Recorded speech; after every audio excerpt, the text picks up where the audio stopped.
Welcome back to another episode of The Basement. I'm your host, Wyatt.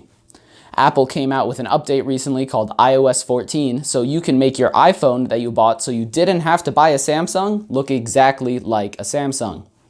And America is not doing well environmentally, with forest fires, a 4.5-meter earthquake, and Hurricane Sally. America is starting to look more like that movie Geostorm.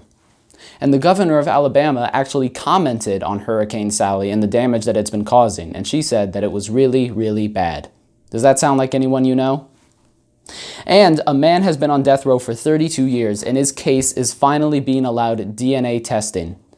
He's been on death row for 32 years. That man has been on death row since the movie Die Hard came out.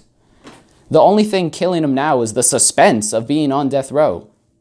And the Supreme Justice Ruth Bader Ginsburg has sadly passed away, which is causing a lot of problems because the Republicans would like to replace her with someone that is exactly the opposite of Ruth Bader Ginsburg, even though she explicitly said that she would not like to be replaced before the next election. It's kind of like in Harry Potter when Harry's parents die and then they say, "Oh, Voldemort, why don't you come on down? You can be Harry's new parents." Or in The Lion King when Mufasa dies and then Simba gets taken care of by a bunch of blundering idiots. Actually, you know what? That's a little too close to our current situation. Moving on to our movie review for this week, the new Phineas and Ferb movie, Candace Against the Universe. This movie has everything. Betrayal, espionage, spaceships, aliens, mind control, kidnapping, oppressive government regimes.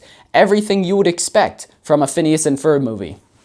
One of the things I did enjoy about this movie, though, was that Candace finally got what was coming to her. What can I say, Candace? Snitches get stitches. And once again, Dr. Doofenshmirtz steals the show, the best fictional character ever created, the best villain ever created. This movie also has the plot of Avengers Infinity War mixed with the movie Get Out. So it's a very weird experience to watch, but it's a fantastic movie. This episode of The Basement was brought to you by The Coffin. Are you tired of 2020 and just want to skip ahead? Tired of the Australian bushfires that happened in the beginning of the year? And then the killing of the Iranian general that felt like it was almost going to cause World War III? And then the helicopter crash that killed Kobe Bryant and his daughter? And then a man ate a bat and that caused a whole global pandemic? And that was the end of January. And then Iowa messed up their primary caucus, and then that was a whole mess. And then George Floyd was murdered, and that was terrible. But it did cause a bunch of racial movements and fights for justice, which did get some things done and did turn out to be a good thing. So there is some small positives.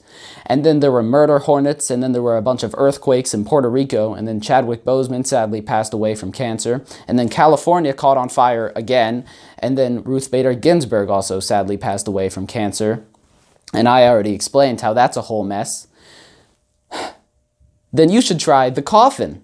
The Coffin will let you sleep for however long you want, and you can come back in 2021, 2022, maybe a really long time after that. Life is exhausting.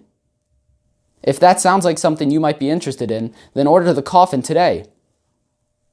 Thanks for watching another episode of The Basement. I'm your host, Wyatt, and don't forget to let me know what movie you want me to review next time down in the comments. I'll see you next time.